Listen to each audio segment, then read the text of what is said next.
Welcome back, you guys. We are now on episode 3. My name is Paige. And I'm Cindy. And this is Mom's the Word. Where mom knows best. Or at least she's trying her best. So last episode was heavy for me. I talked about foster care, my journey. It was a lot, and it always is, and there's going to be always questions. Absolutely. But something that I find unique in our friendship is that I take care of little kids, and you are the adult version of some of those kids and what they're dealing with. Yeah, I guess in a lot of ways I probably am. Yeah, and you've spoken on it before, but I'd love to go more in depth and kind of talk about your childhood, your mom. So the first question I really want to get into is, how old were you when your mom left? When she officially left, Yeah.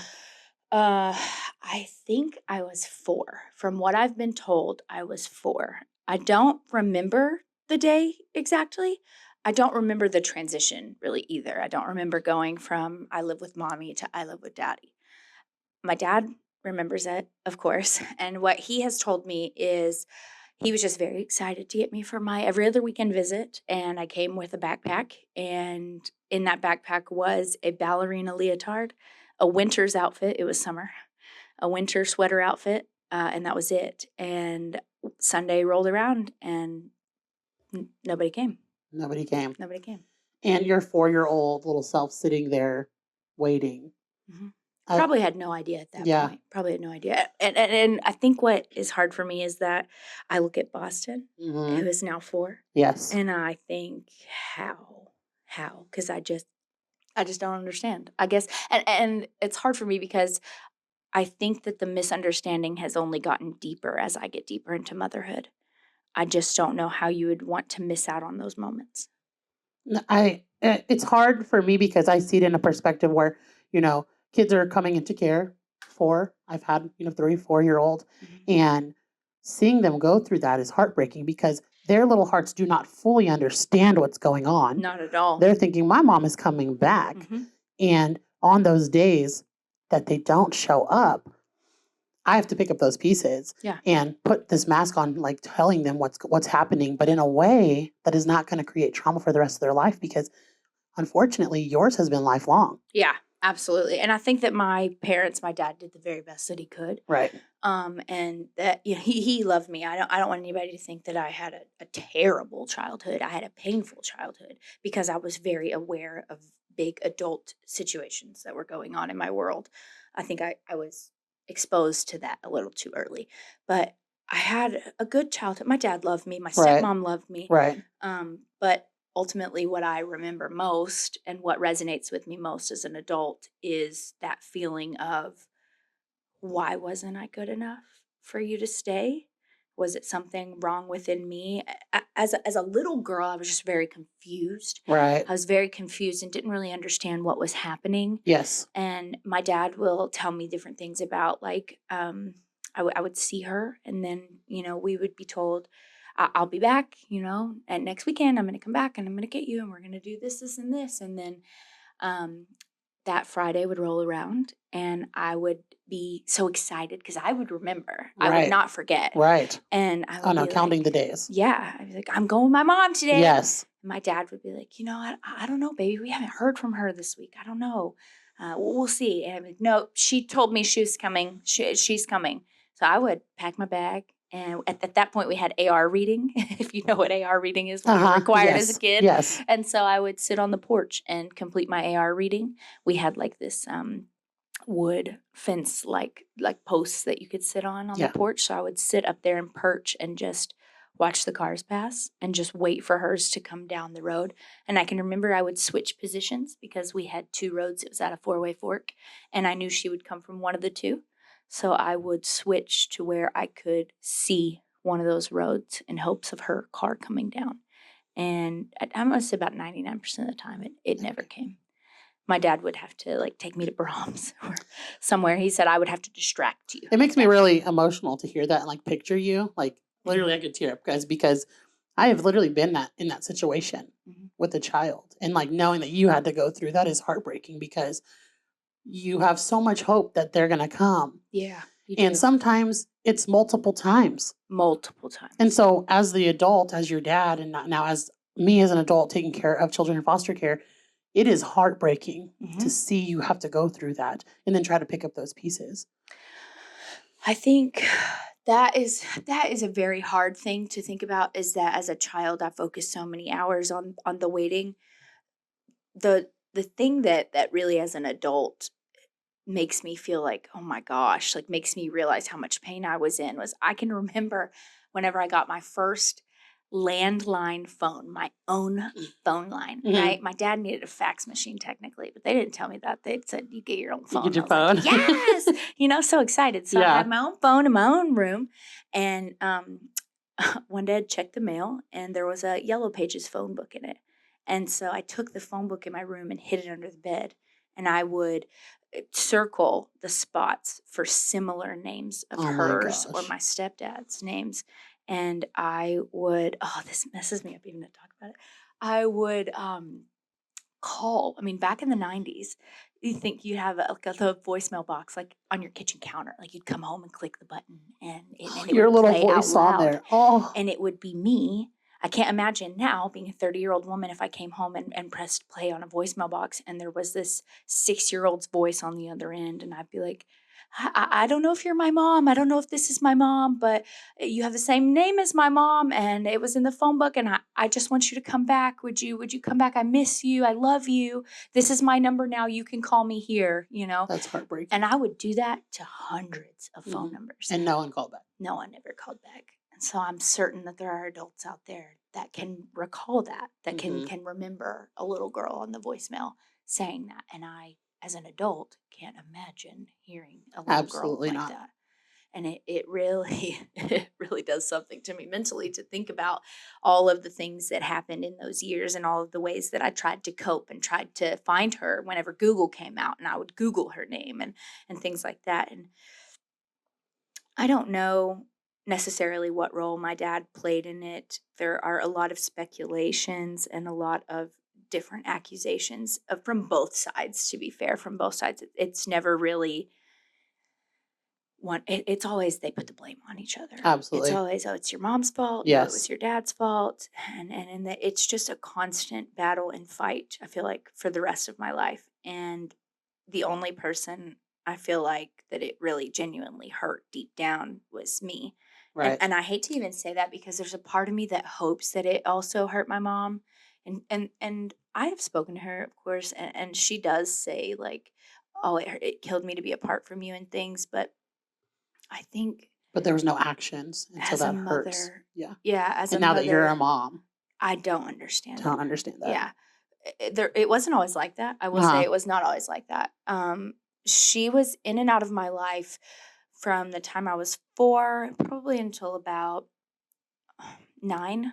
I used to think it was 7. For some reason, I used to think in my brain it was 7, but I saw a picture of us recently, and I had to have been 9 because there's like that old school timestamp at the bottom.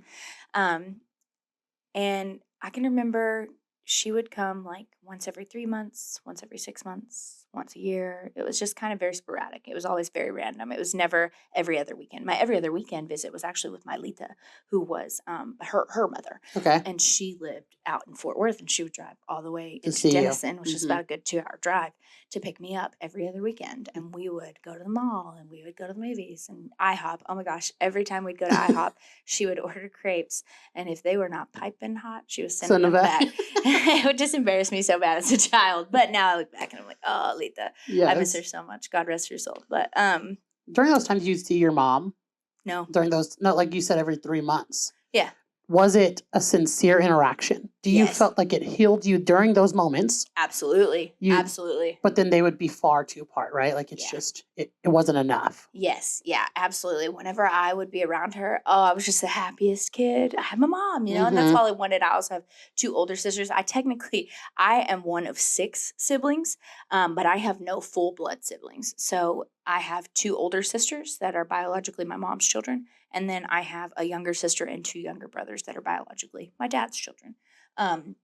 So I wanted to be around them right. a lot because my older sisters would also get to come. They didn't live with her primarily either, but they would also get to come and we'd get to spend time together. And I craved it. It felt normal for that time. Yes. And I can remember being handed a nightgown that was hers, that was like silky and beautiful. And I would keep it hidden at the bottom of my underwear drawer as a kid because I didn't want my dad to take it.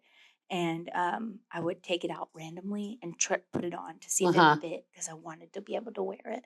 And so instead, I would just hold it and cry and wish that she would be able to come back. And it was really very hard for me to understand why, because I blamed my dad whenever I was little. Right. I was like, you have to be doing something that she doesn't want to come because she always loves being around me and it's always so much fun. And so I just was angry in a sense, more at him than at her. I really felt like it was his fault. And then you had to blame somebody though, because if not, children tend to blame themselves. And I was even being that I was trying to blame him, I was definitely blaming myself because a part of me also thought that she was raising my sisters and that I was the one that was. Why am I not with them? Yeah, like what was wrong with me? And being so young and seeing them with her. Oh my gosh, I really felt like something was absolutely wrong with me. And I've said this before, but it led me to a lot of really crummy relationships, both friendships and romance. And because I didn't know my worth at all, and I was just accepting anything as love because anything felt like love. I'd never been shown unconditional love before. So I just would bend and change into whoever this person needed me to be because I was so desperately afraid of that abandonment feeling again. And it would make it feel just like not having my mother again if I cut off one of those relationships. And because of that abandonment from your mom, that has been reflected in every one of your relationships now. Yeah. And so do you feel like it'll be something lifelong, or do you feel like you've been able to heal a little bit? I know it's never going to heal your inner child. Yeah. But have you found ways to cope with that now that you're a mom? It's got to be very hard. Yes and no. Yes and no. So there's ultimately a large part of me that feels healed. But there will always be a piece of me that is still broken, and I can't go back in time and fix that. Yes. It's broken, and there's no way to mend it back together. I can glue it, Yeah. but it'll still have cracks. Yeah. So yes and no. Yes and no with that. She left officially when I was 9. Yeah. I didn't see her from the time I was 9 until I was 17, not a single time. And in that time, my dad was like, let's get counseling. Because in 4th grade, I really struggled very badly, to the point that my teacher was like, we need some help here. I was going to the nurse every day and just wanting to lay down. I just wanted to be in my bed. And as a child, I was depressed. And it was really hard. So my dad said, let's look into a counselor, right? That's typically what you would do. Yes. This counselor is the very reason my dad, A, didn't sign me up for counseling, and B, has never seen a counselor, because in the 4th grade, they wanted to have me evaluated to see if I was sexually active. And they felt like my outlashing was because of something like that. Yes, was because of something That's interesting. And not because I didn't have my mom. Right. Yeah. So they always try to put something different onto a child. Yeah. When you knew, if they would have just gone deeper, they would have figured out exactly. I mean, they could have just listened to my dad. Could. Yeah. And my dad was just like, hello? Yeah. She's in 4th grade. So they didn't put me into counseling. And I think that if they had just found somebody else, maybe some safe space for me to talk, something, because instead of having somebody I felt like I could express the pain to, or even just work through the feelings. I didn't even know it was really pain at that point, but I feel like maybe it would have made all the difference for me as an adult. Yeah. Because now I'm trying to heal the parts of me that's broken as an adult, as a mother, as a child, and it plays into every single role of who I am today. And there's just no part of me that goes untouched whenever it comes to that trauma. It's like phases too, because like you went through this, feeling abandoned, to which probably gave you an anxiety your whole life as a child. My entire life. So you had that anxiety as a child as well? Yes. I didn't know that I had anxiety. I can remember a theater teacher pointing it out, actually. I was walking down the hall and she said, hey, whenever you come to class today, come and grab me. I want to talk to you about something. And I stopped and was like, I need you to tell me right now. And I started to have a panic attack. And she was like, okay, come on. Let's go into here. I didn't know that was a panic attack. I just knew that if there was some sort of unknown, I would start to feel uncomfortable. I didn't know what anxiety was at that point in my life. And I'd never really expressed it to my parents. And in my teenage years, I was very distant from them. And in a lot of ways, me and my dad especially. We had a very bad relationship whenever I was a teenager. Very, very bad. I moved out whenever I turned 18, or whenever I graduated high school, I should say. I moved out immediately following. There was a few times that I was kicked out, if you will, and left earlier in the years. At one point, whenever I was 17, this was whenever she came back into my life officially. My dad and I had gotten into an argument, and he was going to kick me out. And so I went to live with her for a month. And I was going to ask that. Did she ever come back? Was my next question. So 17 years old. Yep. So from 9 to 17, yes, you were lost. Yeah, completely. Like that is such like a strong thing and a lot of people took that as something it wasn't. Yeah. And so she came back at 17. And how was that? So you left your dad's house. I left my dad's house for a month in the summer before I was a senior. And went to mom's. Yep. And lived with her. She had lived only 30 minutes from me my entire life. 30 minutes. Yep. And so you could have like crossed paths with her so many times. There was times that she worked in the same town. My stepmom goodness. will tell you that she can remember hiding in a JCPenney because she was working there in the same town that we were in, and they had to hire a private investigator to find her to be able to serve her with the custody papers, and she did not come to court. Oh my goodness. And I can still remember that when someone doesn't show up to court and they call for you. I'm sure you've been through this. And they call for you. If you don't answer, they go into the hallway and they call for you 3 times very loudly to make sure you're not like running down the hall, in hopes that maybe you are coming. You're just running late, you know? So they call 3 loud times and there's no response. She was never there. So I think that, that was hard for me, but I was so desperate to have a relationship with her that I didn't really care. So when she came back in, I was so happy to have that relationship. Even at 19? Yeah. Like it filled a hole for a little while. I'm 17. Yeah. I was 17 at this point. It filled a hole a little bit. Yes, absolutely. And I just was so desperate. I was so desperate for her to love me that it was exciting to change. It was like a new school for senior year. My mom's here. Yeah. Heck yeah. And she's a professional makeup artist. She's great at it. So I can remember as a kid watching people ask me like, how'd you get good at your eyeliner or your makeup? I would obsessively watch Jaclyn Hill because I wanted to be good at my makeup so that if she came back, she would have something to compliment me on, or she would think that I was a natural. So your whole life you did things, which breaks my heart. Always thinking of your mom who never gave herself to you 100%. Like you've always felt and craved that motherly, instinct that all little girls have. Yeah, I did. And I think that month was really hard for us as we tried to learn each other. I think that it was very hard, and I don't think there was even a real big fight that happened or anything. I just remember a month later asking my dad if I could come back. Yeah. In the beginning of that month, though, did it feel exciting for both of you? Do you felt like she was like, all right, my daughter's here? Did you feel that way, or did you feel like a burden? In the first couple of weeks, I think that she was very excited for it. And then I started to feel like a burden. And then I started to feel like I was out of place. And like I was ruining their life, the lifestyle, because she's remarried. Okay. And I was ruining the lifestyle that she had put in place for her and him. And, they had no kids. They were, single and having fun and, doing their thing. And I was... The 17-year-old comes. With a lot of trauma. Absolutely. And a lot of attachment issues. Yes. And didn't want to be away from her either. So I think it made things hard. And even though it made things hard, we still had a good relationship. And we still loved each other. And so from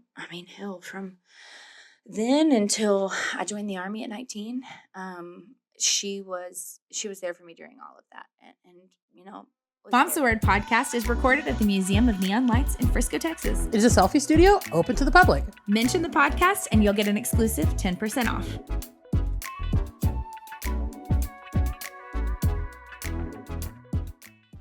we had a good relationship, even though I had moved out. We still, spoke, and she had actually bought me my cell phone. I can remember, oh gosh, the last time I got spanked, I was 17. What? I was 17. I bowed up to my dad and called him a jerk, and he said, "Give me your phone." And I said, "You can't take my phone. This is my mom's phone." And he said, "Do you want to bet?" He took my phone. So I can remember that, recalling that from the whole thing. So I just didn't have a good relationship with him. Right. And it was new with her, which any new relationship is so exciting and so thrilling. You're learning each other. And so I just... Especially for you who didn't have that. Oh, my God. I just wanted her so bad. So bad. So bad. And then at 18, I moved out. I joined the Army. At 19, I left. I shipped. That did not last long. I got hurt and came home shortly after. But... she was the one, they give you one last phone call before you go into basic training, and you get to say, "This is Private Blasting Game. I've arrived at Fort Leonard, Missouri. You'll hear from me in 2 weeks by mail. I love you. Goodbye." I hear all those videos all the time. And then you hang up. Yeah. I mean, it's pretty intense. Yeah. She was the one that got that call, not my dad, because me and my dad were not in a good place at all. Right. At all.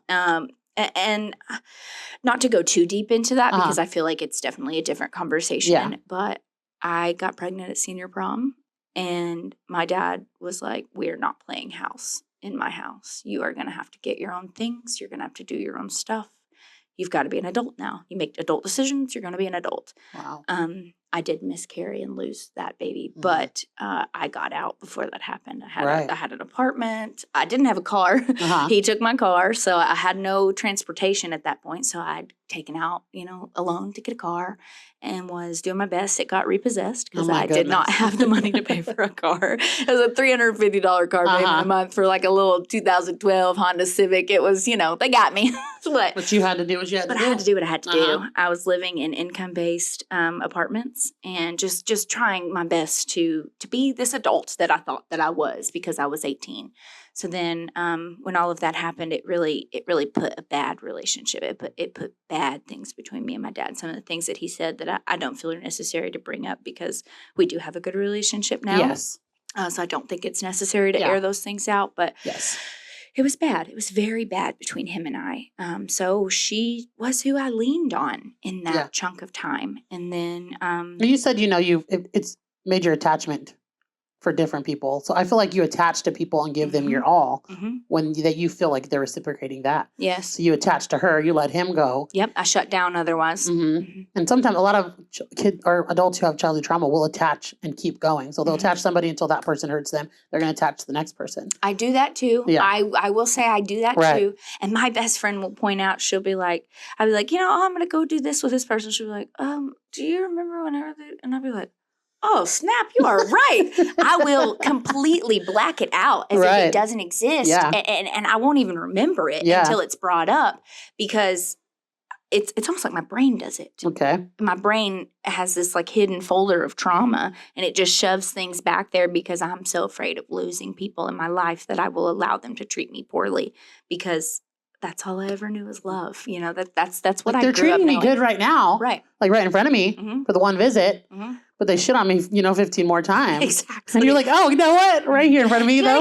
We're besties right now. Yeah, exactly. Exactly. And that's so heartbreaking, though, because it's something that's going to continue in your life because you're looking for that. And you're in a great place now, and you're a strong woman, a strong family values and things like that. But it's still... Even being in a great place, I'm still constantly dealing with the pain of it. And I think it gets deeper as my motherhood journey gets deeper. Oh, it has to, I bet. I couldn't imagine. 17 to 25. We had a good relationship. And I say that with a grain of salt because I know that there were times that I felt uncomfortable or there was things that were said that would make me feel less.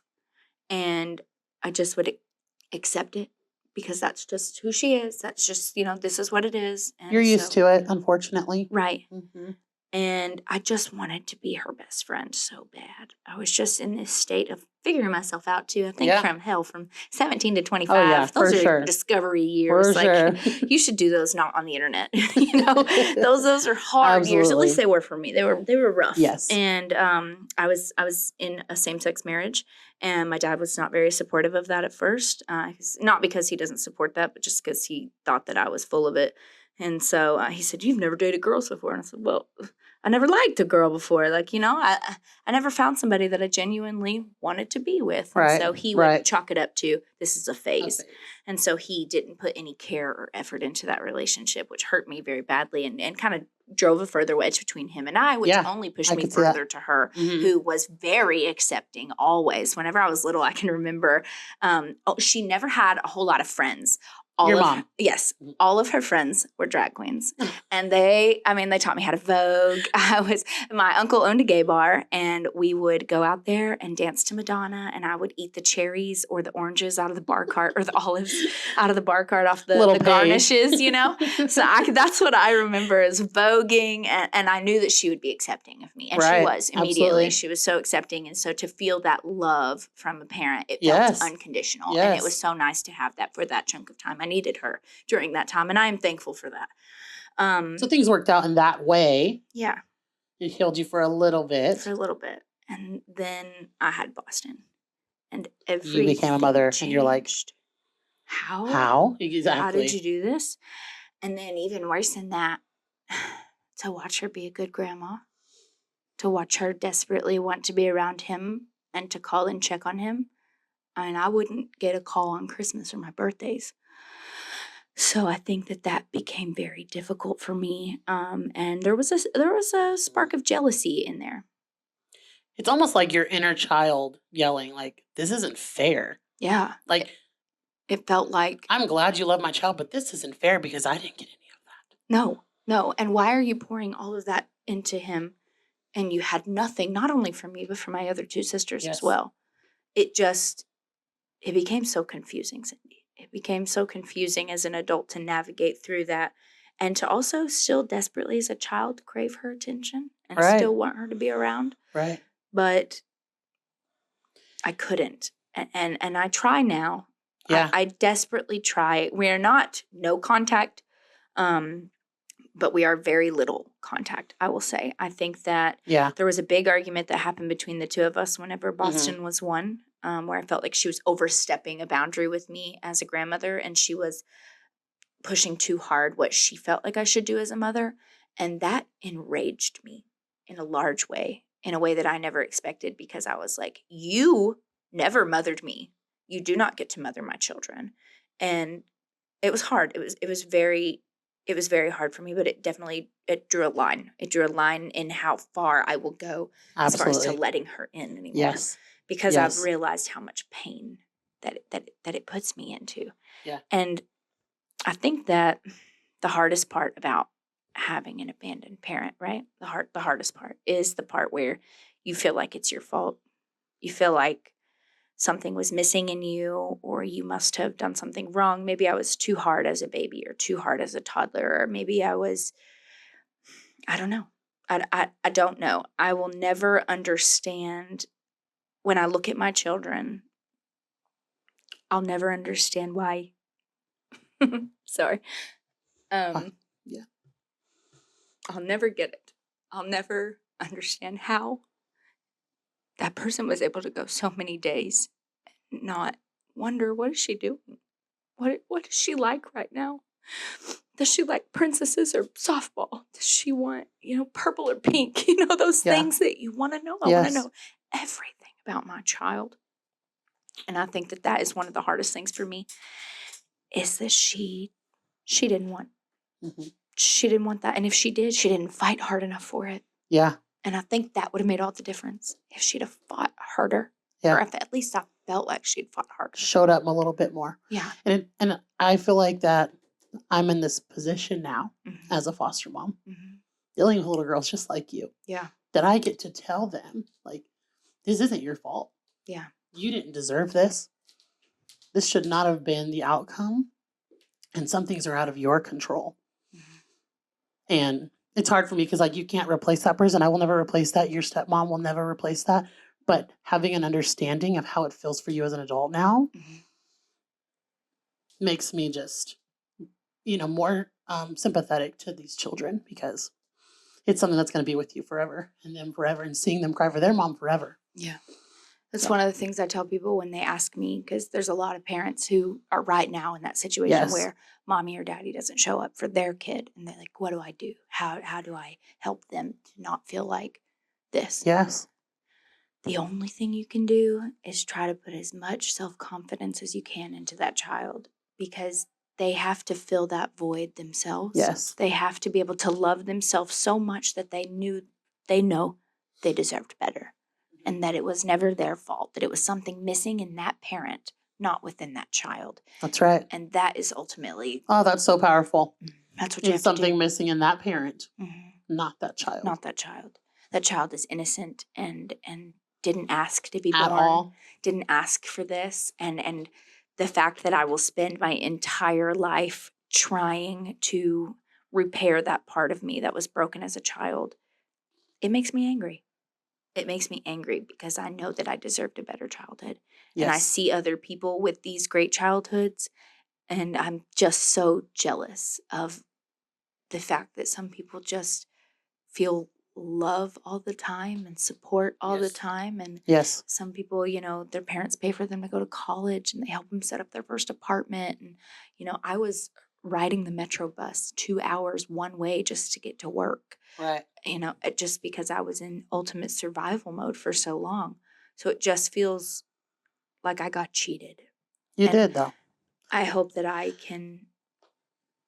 It's hard to explain. Like, I could say like you got cheated because I came from one of those households where I felt loved all the time. So hearing you go through that and now me experiencing it with other, littles, it changes your whole perspective on being a mother. Yeah. Which I'm sure you as a mother, and I know this for a fact as a mother, and this is why you give your kids your all. When people are like, why are you so extra? Why are you always matching pajamas? Yes. It's because of what you went through. Yeah. So you're breaking all of those generational chains. Yep. I will be the extra mom. Right. Because I didn't have that. Yes. And because I don't want them to ever question. That's right. If they were special, if they were perfect, if they were everything I ever wanted. I want them to think my mom loved me. You see those people who are like mama's boys. And they're like, oh, my mama, she takes care of me. I want to be that mama. You are that mama. I'm doing my damn best, man. I'm trying. You are that mama. I'm navigating motherhood and childhood trauma at the exact same time. And I never expected that becoming a mother would make it harder for me. I never thought that it would cause me to not be able to even really have a good relationship with her anymore. Because I think as a child, I was desperate. As a teen and a young adult, I craved it. And now as a mother, I don't understand it. And there's that quote, as a child, I forgave you. And as a mother, I'll never understand. Yep. And I think it's just the truest thing. And now you're protecting your children. Yeah. So they never experience that. Yeah. Yeah. No matter what, if Mark and I, God forbid, please, please, if Mark and I don't work out, I would never keep my child from him. Right. And I pray that he would never do the same to me. And I don't think that he ever would. But that's one of the things that was constantly said was, you were kept from me. And I have said, there's just no way in hell. Because if he tried to say, you cannot come see your child, I would live in a tent on his sidewalk until he let me see my child. Right. There is no me that's going to be like, okay. Let it go. I guess I'll, mosey on down the road and do what I got to do until she's 18. Right. There's just no way. I could never have been that person. I would have burned the sidewalk But down. that's why you're the mother you are today. Yeah. That is why you give your kids your all. Mm-hmm. You give your co-parenting relationship your all. Mm-hmm. You're giving people who you love your all. Like when people are friends with you, I feel like you're giving everybody every part of you. I don't know how to not. I know. I know that. I don't know how to only do things in little ways. Right. I am an all or nothing type of woman, and I'm trying to learn how to not be that way. But in the same time, I also think it's something special about me is because I love very hard. You do. I love very Your hard. emotion is right there on your sleeve with everybody. I can't hide a doggone thing. Never. Oh, hey. Isn't it fun? Ain't it fun? I really appreciate you sharing this because this is very sensitive. And I just feel a lot of people need to hear it, including me, including foster parents out there need to hear this. or people going through a divorce need to hear this. And so I appreciate you sharing. Of course. Very vulnerable. I think it's important also for people to know just for me as a person, because I think that when you see me now, you see this happy mom who's living this great life with her dentist husband in this house. It's beautiful. Yes. You know, and you see the picture that it is now. But the pain behind the person I've built myself into is 26 years deep. I am just barely at the tip of this happiness. Yeah. And honestly, it's only really been in this last 4 years that my life has drastically changed. And I feel like I'm finally seeing, you know, the benefit of all the things all the work that I've done. Absolutely. Finally seeing the benefits of it. Yeah. For so long, it was pain. And a lot of it stems right from that abandonment. The beginning. Yeah, from the very beginning. I think it starts right when they leave, from that very first time. This is a great lesson for us moms, because we show up every day for our kids, no matter what. I can be tired, worn thin, and sick, but we show up and give our all to them. So this is a great lesson for that too, because it is hard. You have somebody's childhood right there in your hands. Yeah. Heavy stuff. We thank you guys for letting us share this type of things, because it is hard for us to be this vulnerable and share this whole part of you. So thank you for being brave for us. Thanks for being a safe space for me to share it too. We are each other's safe place. So. We are in a lot of ways. And I think we teach each other a lot. We do. Because we are the very opposite. Literally. Yeah, we are. Very opposite. But it's been great. It's been great. Thank you guys so much for watching today's episode and for being vulnerable with me. And as always, guys, keep the giggles going. And the love flowing. And until next time. Mom knows best. Or at least she's trying her best. She is trying her best. Her very best. Sometimes.